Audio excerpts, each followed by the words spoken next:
All right, hello everybody. We're excited. My name is Jillian Morris. I'm the founder of Sharks for Kids and really excited to be back at the Bimini Sharklab. We love collaborating with this place. A lot of amazing shark science happening here. So really excited to be able to share it with you.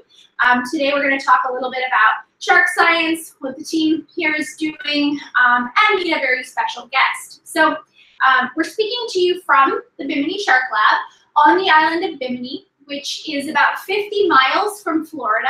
It's part of the Bahamas, and it's pretty world famous because of the sharks here. So this station has been here since 1990. It was started by Doc Gruber as a base for his lemon shark research, and since then has really become world renowned for lemon shark science, but also a bunch of other different species that are found right here in Bimini.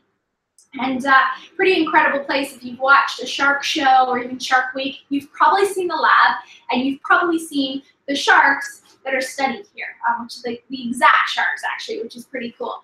I'm going to go ahead and let the team introduce themselves, and then we're going to go ahead and meet each of the classrooms joining us today, which is really exciting, and then we'll meet our special guest. Hi guys, my name is Chessie. I'm the outreach coordinator at the lab here. I'm from London, England, and my role here is to be involved in the community and for public opportunities. So I lead tours here of the facility if you ever want to come visit. And I'm also involved with schools and education and helping facilitate the principal investigators' research here at the lab. Hi everybody, my name is Beth. I am from Chicago, Illinois. I am a volunteer here. I've been here since June. And I pretty much do whatever they tell me to do, from cleaning to getting to hang out with cool sharks and whatever they need. That's what I do. Hi guys, I'm Jeremy. I'm from Toronto, Ontario, up in Canada. And I'm a volunteer here at Sharklab. Beth's been here a little bit longer than I. I've only been here a couple weeks now. But so far, yeah, we've been helping out with various research projects and field work out on the water. And we get to do awesome hangouts like this one that we're doing today. Cool. All right, so we have some great classrooms joining us today. We're super excited. So can Miss grade 5 say hello?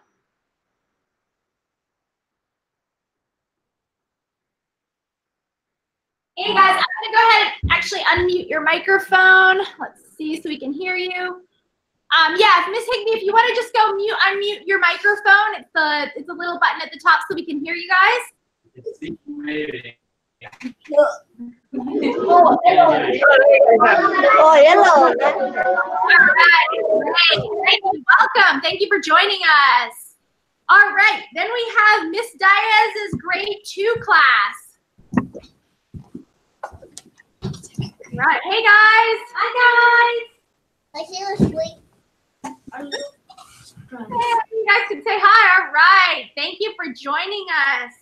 All right, and then we have Miss Wall's grade 3 class. Hi. All right, and Mrs. T's grade 3 class. Everybody cheer. Woo! Right, great. And Miss Wilson's grade 5.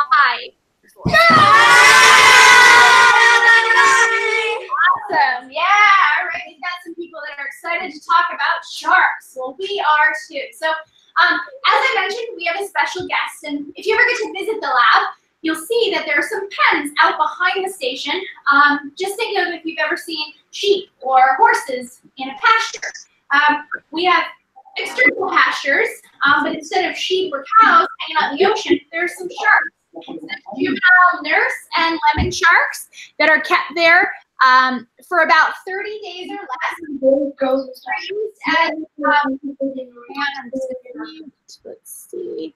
There we go. Everybody's muted. All right, cool.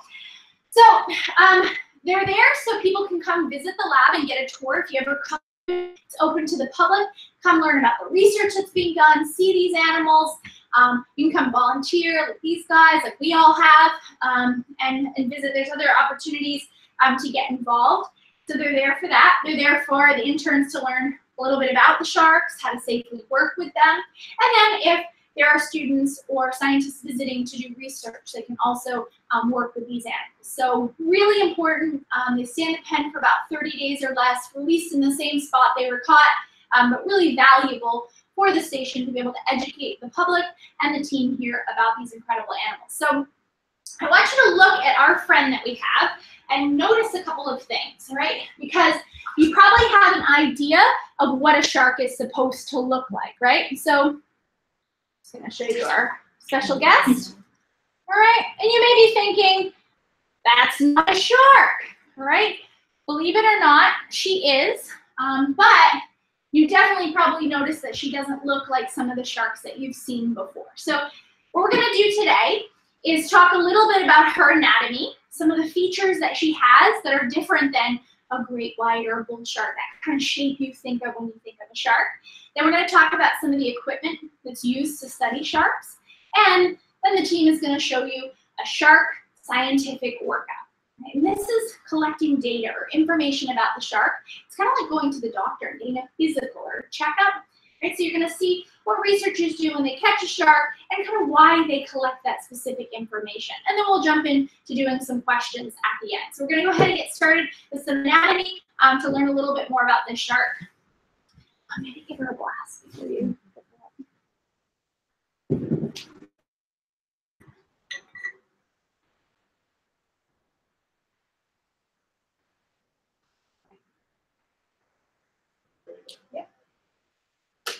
Hi again, everyone.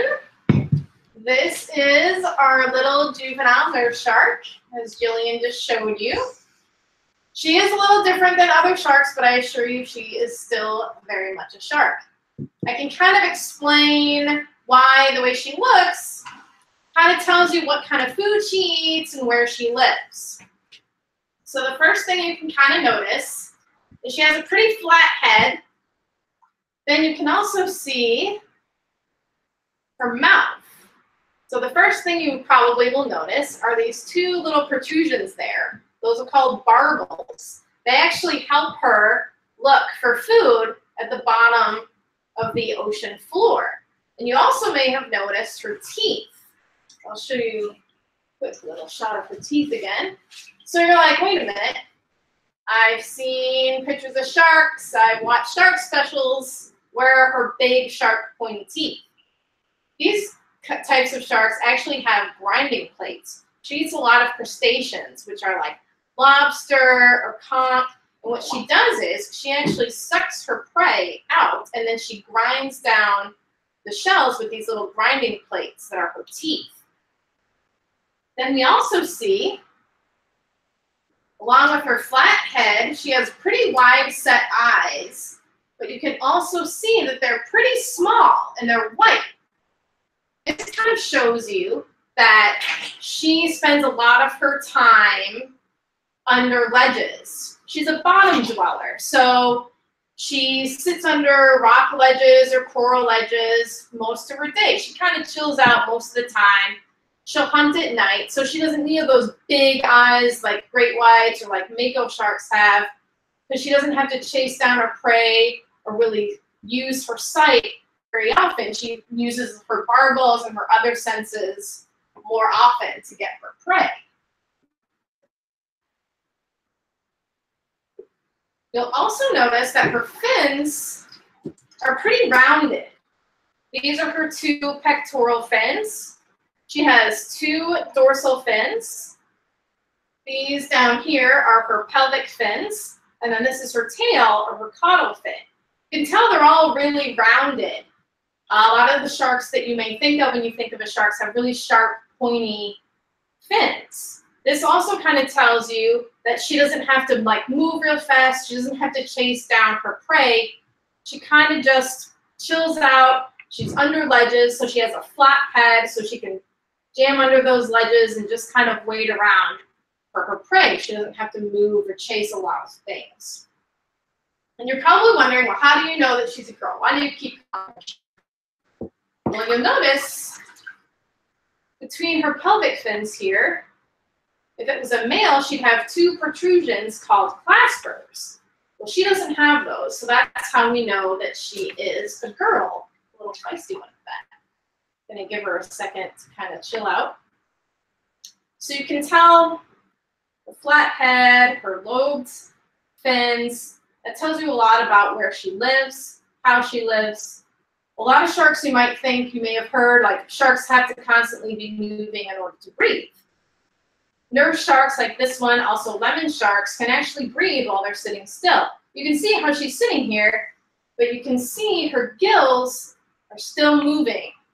They're still pumping, they're still sucking in water and able to remove the oxygen from the water as she's just sitting here. That's a really cool thing about these sharks. They don't have to constantly be moving. And it also kind of indicates that she spends a lot of the time sitting around under ledges. She has 5 gills, which you can kind of see here. And that is how she breathes. Those are their lungs. A lot of sharks also have, you could tell if you remember when she just had that one long tail or caudal fin. Most sharks that you think of when you think of a shark have a forked tail. And that means that they need that to propel them through the water and help them chase down their prey. She just has a long sloped tail. Again, indicates that she doesn't have to move around rocks. She doesn't have to chase down her prey. So the best part of the sharks, I always thought, was their skin.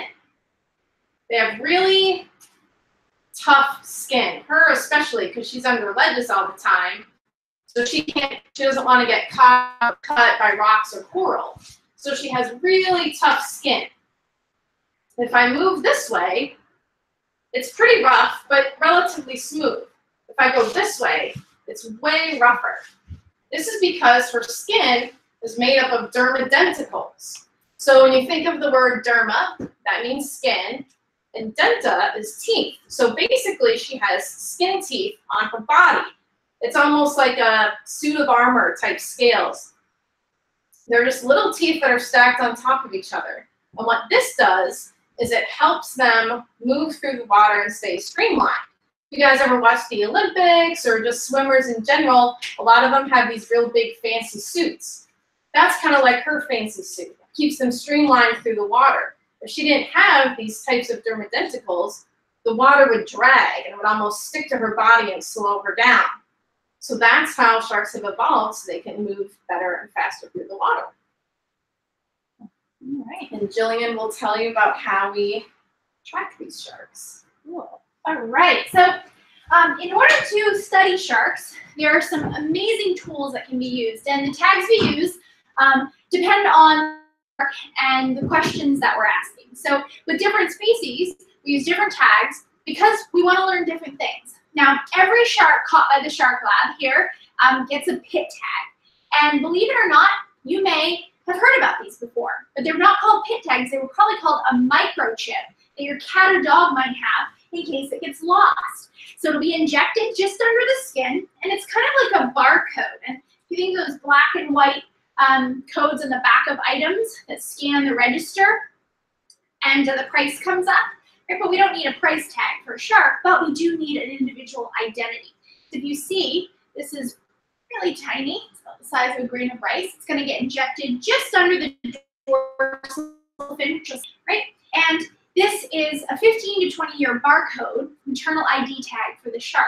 And we use special scanners that the Humane Society or the vet would have. Sometimes they even have like a cat or dog picture on them. And we'll push it. We'll scan the shark. Right, and then a number is going to come up. Right, so let's see, it'll come back up. Right, that's the shark's identity. You might think, wow, that's a really long number. So if we write it all down in data books, we don't have to remember that. But it's really sort of the name for the shark, but it's a numeric value. So each one of those, and it means that if somebody catches the shark again a year from now, 5 years from now, 10 years, you can look in the data books, or maybe it's caught by somebody in Florida. They can say, hey, Shark Lab, is this one of your tags? We might have caught your shark. Remeasure it, okay, it's grown, it's in a new area, really interesting stuff to learn. We really have to have access to that shark again, but pretty incredible that this tiny little chip can help us do that. Other tags that are pretty simple as well are these Casey or dart tags. You'll see these, they've got just a little number in the plastic bit, goes on the shark, attaches just under the dorsal fin, doesn't affect their swimming, it's just very streamlined. And again, you have to catch the shark or see it. So maybe a diver sees a nurse shark and can get a photo or get close enough to see that number. So really having access to them, but the same thing, we can maybe remeasure the shark or notice it's in a new location. Now, as technology changes, think about what phones can do now. Okay, they can tell you where you are. You can go on the internet. Technology is changing for the tags we use. Now, these tags are acoustic tags. They make a noise. They each have a unique ringtone, and these can go on or in the shark, and they'll give off that signal. Now, the shark can't hear it. It's not going to bother the animal, but it does tell us where they are. Now, it doesn't tell us, and we have some special devices listening specifically for these tags.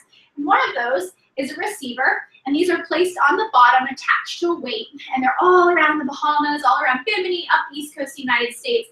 And anytime an animal with one of those tags swims by this, the computer inside records the time, the date, the water temperature, and the number of the animal, that tag number. And this is how we've seen what sharks are coming to lunch every day at 12, like the dinner bell is ringing, who they're hanging out with, or maybe there's a shark or tuna or sawfish that's just passing through Bimini. It just passes once and it's on its way. And then another receiver maybe in Florida picks it up. So it really can help us figure out where they're going and actually who they're spending time with, right? Because some sharks actually have friends, which is pretty interesting. And the last tag is a satellite tag. So it actually has a mini computer inside and batteries. It's got special paint on it so you can't see it. And what this does is it goes on the fin of the shark. It's like strapping an iPhone to a shark. And when it comes up to the surface, that dorsal fin sticks out.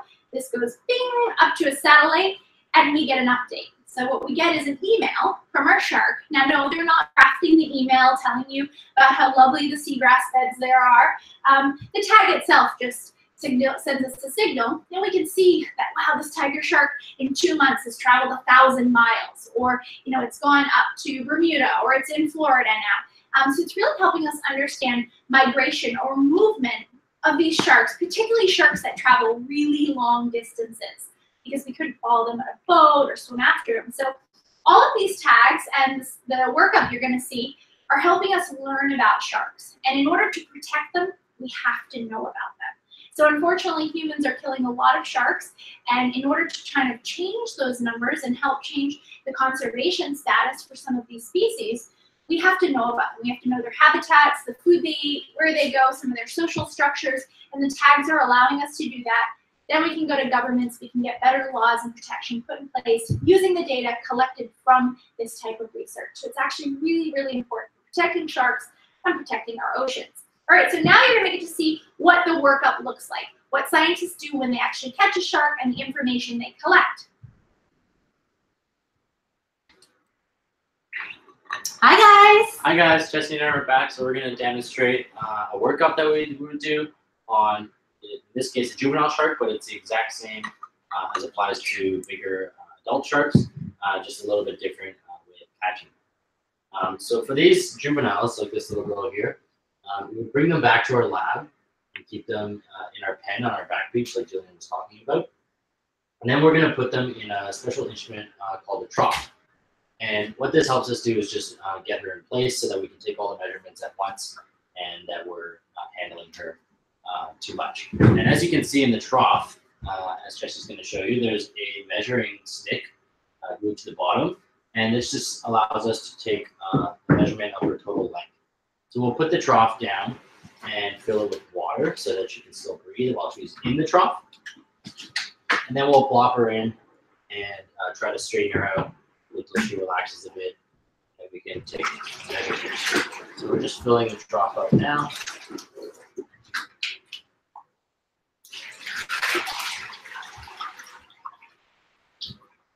And it's really important when we're doing these workups to make sure that we do it pretty quick. Obviously, we don't want to jeopardize the accuracy of our measurements, but we want to make sure that we're putting as little stress on the shark as possible. So we'll get her in the trough, just like Jesse showed you.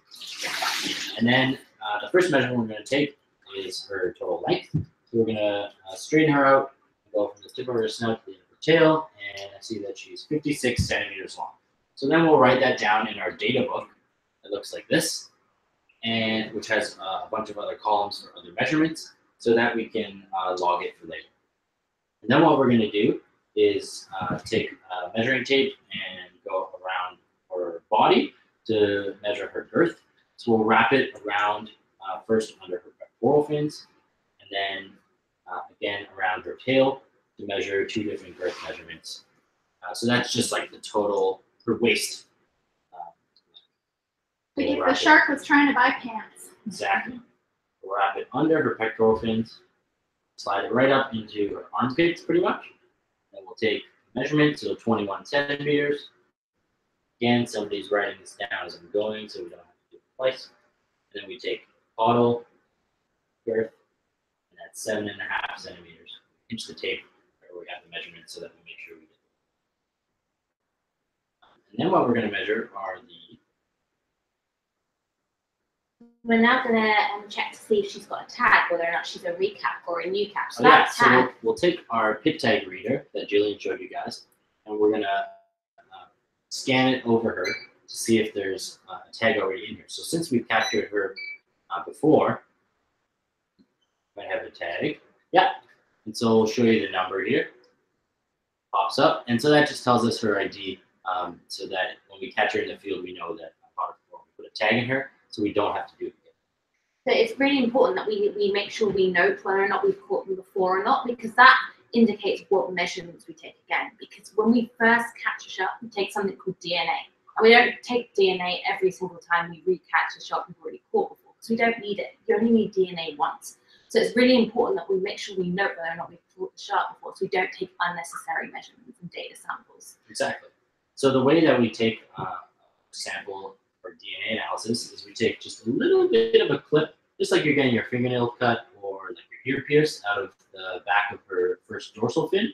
As you can see here, there's a little notch in hers because we've taken it already. And so we see that and we know that she's already been captured. We don't have to take it again, like Jason said. And then 2 other measurements we'll take are a muscle sample and a blood sample. And so just like when you go to the doctor to get blood work done, we're just taking a small little sample of blood. And what all 3 of these measures can tell us are what she's been eating.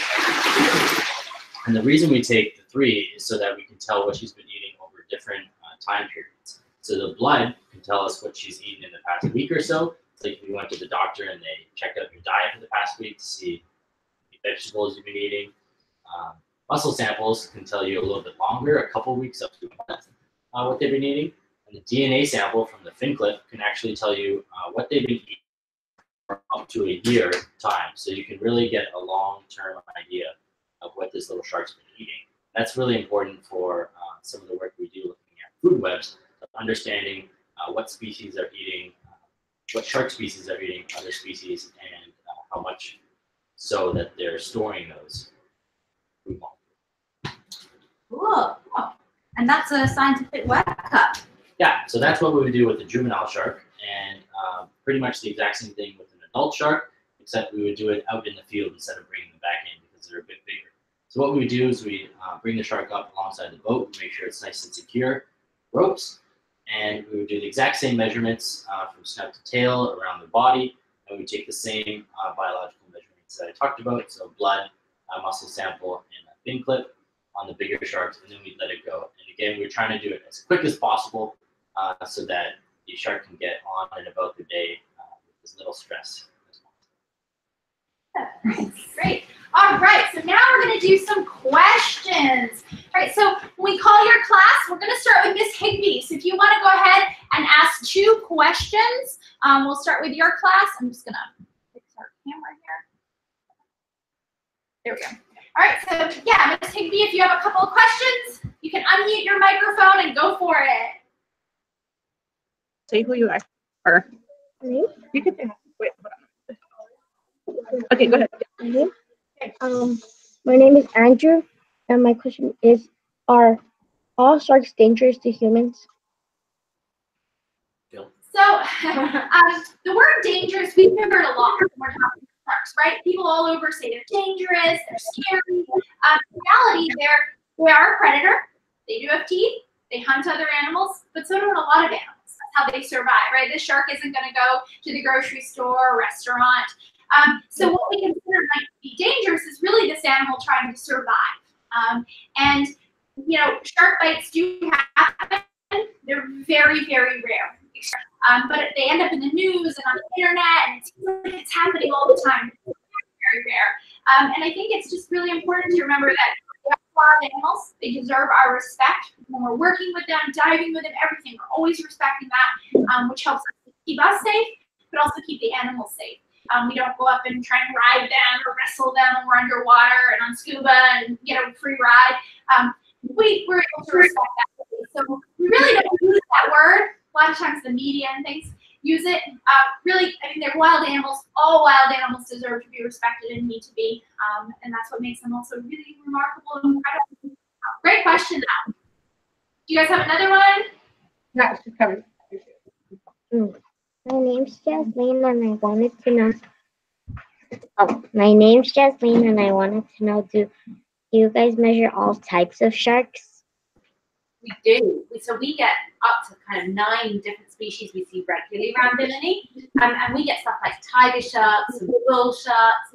We get nurse sharks, but adult nurse sharks. And we get lemon sharks. We get a number of different species. And we do the same genetic, we take the same samples, the biological samples every time we catch a shark. And that's because we're looking into different species for different research and to ask different scientific questions about those species. Great question. All right, so we're going to go on to Miss Diaz's class. If you have a couple of questions for us.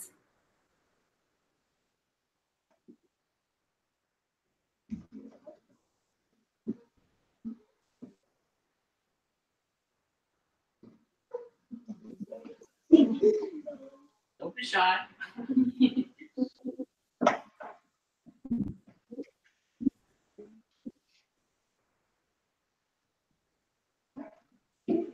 Really shy. Second grade? Yes.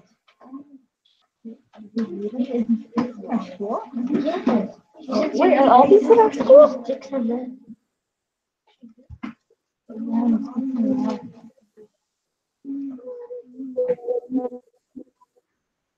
Oh, there we go. What was the newest shark discovered? So every year there are new species discovered. I think probably one of the most recent ones I just saw a post like 2 days ago in the Philippines. They just discovered a new species of lantern shark. It's a deep sea shark. It's again a small one. There's a researcher called Dave Ebert, and he just seems to find all these incredible deep sea species, and he just found a new one. I think it was like 2 days ago they released it, so that's how recent the newest shark.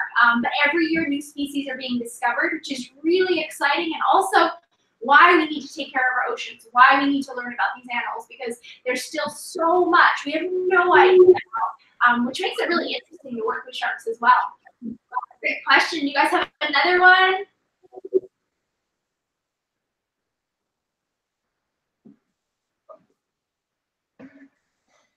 I don't think they're microphones. Yeah, they're tight. Do lantern sharks glow? So we're gonna have to look. That would make sense. The lantern, like the light, right? Cool.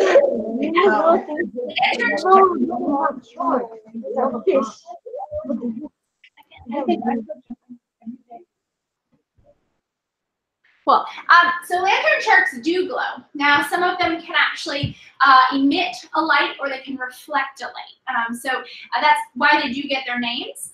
Because imagine it's kind of like having, if you go outside at night, your porch light or your lamp on the street is glowing and the bugs are flying around it. So these little sharks have this kind of neon party sign, and they're like, woohoo, and they're in deep sea, and all the little fish are like, cool, there's a party, and they go over to hang out. You do not want to go to that party because you are invited to be on the menu. Right? It's not a good party. So they actually have this amazing ability to emit this light and kind of this glow that helps them actually kind of bring their food to them, making it like fast food. It's a lot easier. Great questions. All right, so we're going to go on to Miss Wall's class.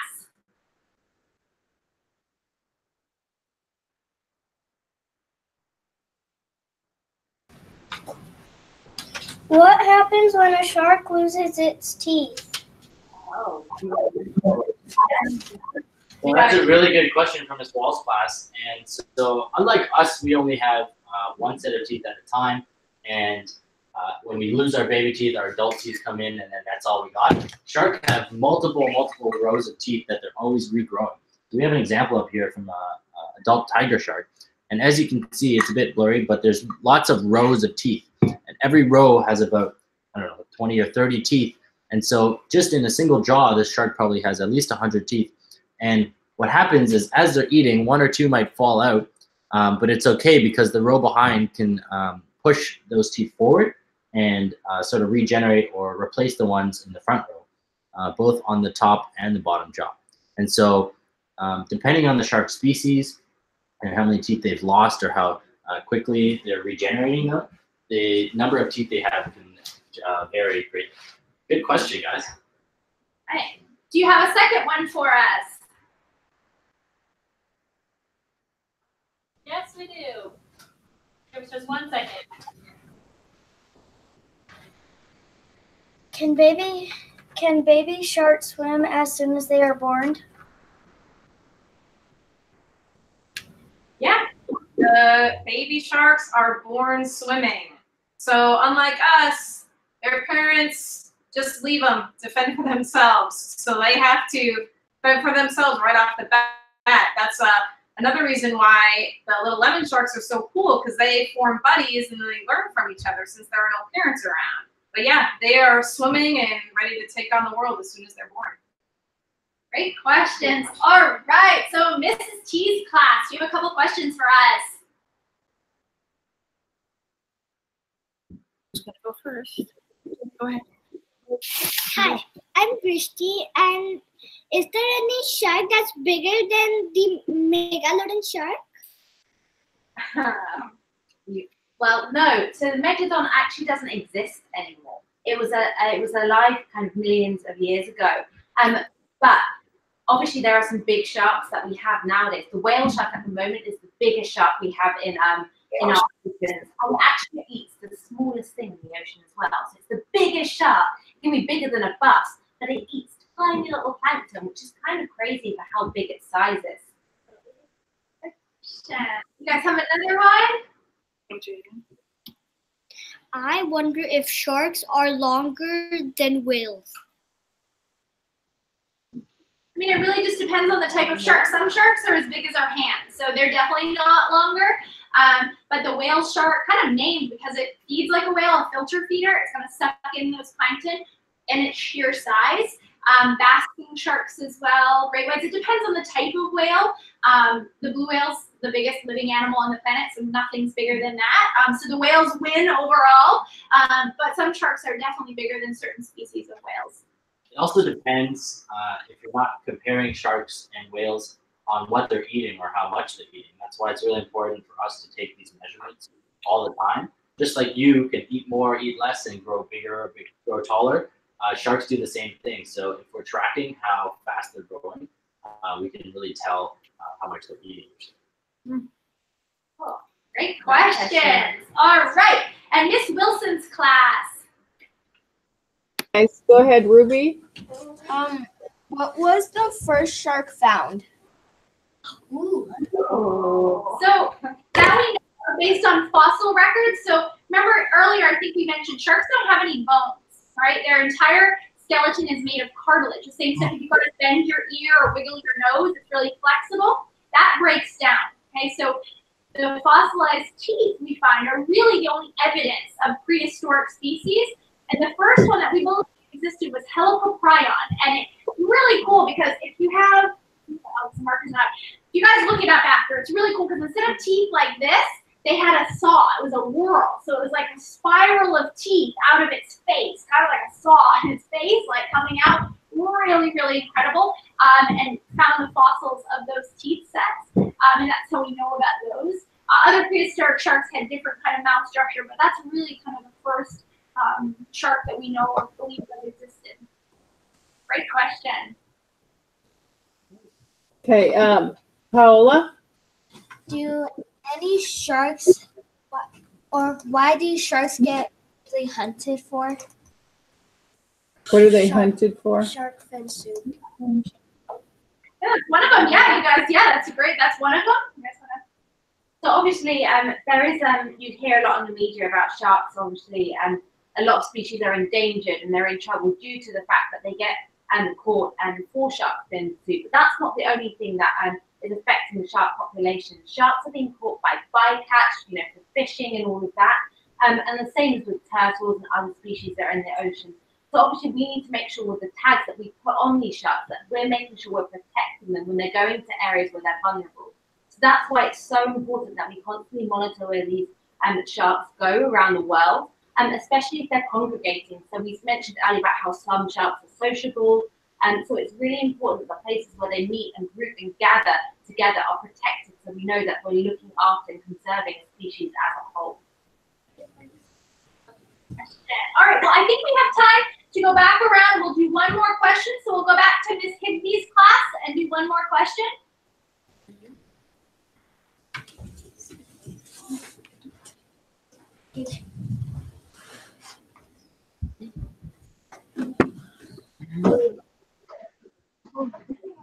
Are you gonna ask her? No, I'm not gonna ask. Okay, Mama's gonna. How long can hammerhead sharks grow? Oh, that's great. I think it's about 5 or 4 meters, kind of is the size. What's that in feet? So the great hammerhead, which we're lucky enough to have here in Bimini, is the largest of all the hammerheads. They've been recorded about 14 to 16 feet average. Probably they used to get a bit bigger. Unfortunately now, size of a lot of species, they don't grow full size due to fishing pressures, habitat change, diet change due to kind of environmental things. So oftentimes now we don't necessarily see sharks and other big fish get as large as they used to. What we call the baseline is shifting, which is kind of that average size, and it's changing for different species. So here we have a couple of females that are 13 and 14 feet long that we get to dive with regularly, and so they're a little bit bigger than that you would see, but they are the largest of all the hammerheads. They're awesome. Great question. All right, Ms. Diaz's class, we have one last question for us. Oh, what is the average lifespan of a shark? So that depends really on the shark species. Different species live for a different amount of time. Now, originally, for example, lemon shark that we study here, we thought they only lived till they were 12. That was what people thought for years. But we'd actually been catching these juvenile lemon sharks when they were tiny, tiny, tiny babies, young of the year, and we tagged them. And we started to catch these sharks when they were 14, so 14 years later since we first caught them and put a pit tag in. So we suddenly realized that these sharks are living longer than we thought. We actually now know that those lemon sharks don't even reach adult maturity until they're 12 to 14 years of age.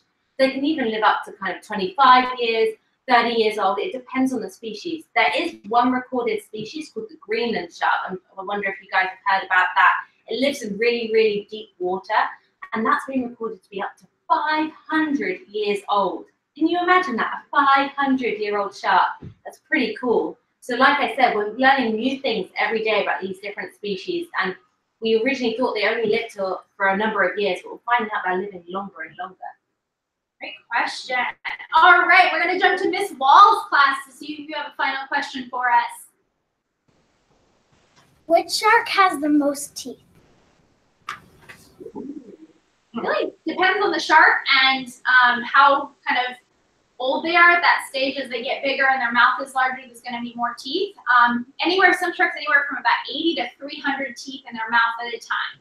Believe it or not, the whale shark has over 200 teeth. It doesn't use them. It filter feeds, but they're in there. They're like little pencil tips. So it really depends on the type of shark, but overall, a lot of teeth. And over their lifetime, like that lemon shark that we have here, can have up to 30,000 teeth in its lifetime. Right, so lots and lots and lots of teeth. Great question. All right, and Mrs. T's class for one last question. Hi, my name is Lee, and I wonder why sharks get in a fight with other animals in the water. Well, you guys probably heard about competition, right? There are a lot of different species that use the ocean and also prey on the same food items. The sharks aren't always the top of the food chain. You might be like, really? Sharks aren't always the top? There are some species like tiger sharks and stuff like that that are apex predators. They're the top predators in the ocean. But some sharks like Caribbean reef sharks, they aren't. They compete with stuff like barracuda and big fish and bony fish for the same food. They eat tiny, smaller fish and stuff like that. So the sharks can obviously, you know, they've got to compete with other predators and other fish for the same food. So that's sometimes why you see some competition between animals. But that's not just for the oceans. That happens on land. That happens with tigers in Africa and all around the world. So that's not just for sharks. Okay. All right, we're going to finish with Miss Wilson's class for our last question. Kieran. Do some sharks fight for territory? Like if do they fight other sharks for territory that they might have, or do they move around? Yeah, so like Jesse was saying with competition over food, sharks also are very territorial in some cases. And it depends on if they're locals and they're staying in one area or also if they're migrating, which is what we do to track where the sharks go. And so some of the sharks, like she was saying, tiger sharks that are apex predators will definitely be more aggressive or very territorial over their bit of water, either for food or for mating, and for a variety of other reasons. So definitely they can. It depends on food and how far they're going, perhaps how much energy they have, or what time of year it is, depending on water temperature. Lots of factors. Really good question, guys. Yeah, great questions. Well, thank you so much for joining us today. If you want to learn a little bit more about the Shark Lab, make sure to check out www.BiminiSharklab.com about opportunities for tours, the general public to volunteer in the future, and to learn a little bit more about, see some fun activities and curriculum, you can check out www.sharksforkids.com. But thank you so much to all of our classrooms for joining us today and everybody watching. Thank you so much. Bye. Bye.